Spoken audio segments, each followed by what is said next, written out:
বাকখালী নদীর যে ভাঙ্গন যেটা নিয়ে আপনারা দৃষ্টিপাত করছেন, আমরা ইতিমধ্যে সেটা জানি। ইতিমধ্যে ওখানে রাস্তার কিছু ক্ষতি হয়েছে, এছাড়াও কিছু স্থাপনার ক্ষতি হয়েছে। তো সামাজিক যোগাযোগ মাধ্যমে এটা নিয়ে আলোচনা হয়েছে, ফেসবুকে আলোচনা হয়েছে, আমাদের পত্রপত্রিকায় আলোচনা হয়েছে। আমরা নিজেরা সরেজমিনে জায়গাটা দেখেছিলাম গর্জনের ক্যাজুরবিল এলাকায়। এর বাইরেও কচ্ছপিয়াতে, রাজারকুল, অন্যান্য জায়গাতে যেটা হয়েছে আমরা পানি উন্নয়ন বোর্ডকে অবহিত করেছি। পানি উন্নয়ন বোর্ডের তত্ত্বাবধায়ক প্রকৌশলী উনি জানিয়েছেন যে আমাদের দ্রুতই একটা ব্যবস্থা নেওয়া হবে। আমরা আশা করছি খুব দ্রুত ব্যবস্থা গ্রহণ করা হবে। আমার বাড়িটা হলো এটাই, 4 বছর পর্যন্ত এই নদীর ভাঙনের ফলে আমার বাড়ি একদম ফাঁসে চলে এসেছে। এখন আমরা খুব ঝুঁকিপূর্ণ। আমরা 10-12টা বাড়ি এবং রাস্তা, মানুষের পারাপারে একটা গ্রামের রাস্তাও ভেঙে গেছে, মানুষ আসতে পারছে না। রাত দিন আতঙ্কে আছি, কোন সময় আমাদের বাড়িটাও চলে যায়।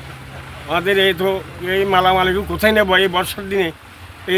এই জন্য সরকারের কাছে আমরা আবেদন জানাচ্ছি, উদ্বোধন কর্তৃপক্ষের কাছে আমরা আবেদন আছে যে অতি সত্বর আমাদের এখানে কোনো ব্যবস্থা করার জন্য, আমরা পুনর্বাসনের ব্যবস্থা করার জন্য আমাদের করতে হয়।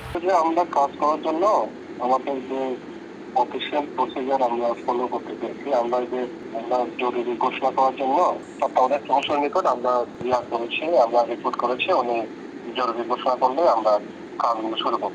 অনেকগুলো স্পট দেখেছি যেগুলো খুবই গুরুত্বপূর্ণ, সেগুলো আমরা কাজ শুরু করব। টানা 7মবারের মতো বেস্ট টিস্যু পেপার ব্র্যান্ড হিসেবে স্বীকৃতি পেয়েছে বসুন্ধরা টিস্যু। হালবা হাজার করে আর চিন্তা না তাহলে আর তোর একবার বই টাকা না করেন না তাহলে কুয়ান স্কুল মাদ্রাসা যায় না, ভারত স্কুল আছে, মাদ্রাসা আছে, বেকিং ভাঙে যাবে গই, ডুবি যাবে গই।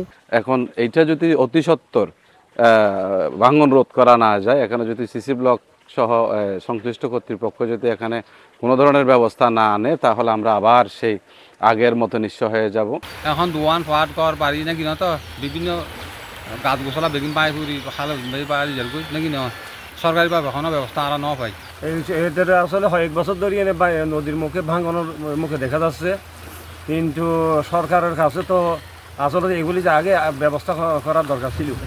যেভাবে এখন বাড়িঘরগুলি ঝুঁকির মুখে পড়ে গেছে, কিন্তু সরকারিভাবে এখনও পর্যন্ত কোনো ধরনের পদক্ষেপ ব্যবস্থা নেওয়া হচ্ছে না। বিশেষত যাতে সরকারিভাবে এটা বেরিবান বা অন্য কিছুর ব্যবস্থাপনা করে এই বাড়িঘরগুলি রক্ষা করার জন্য অতি জরুরি।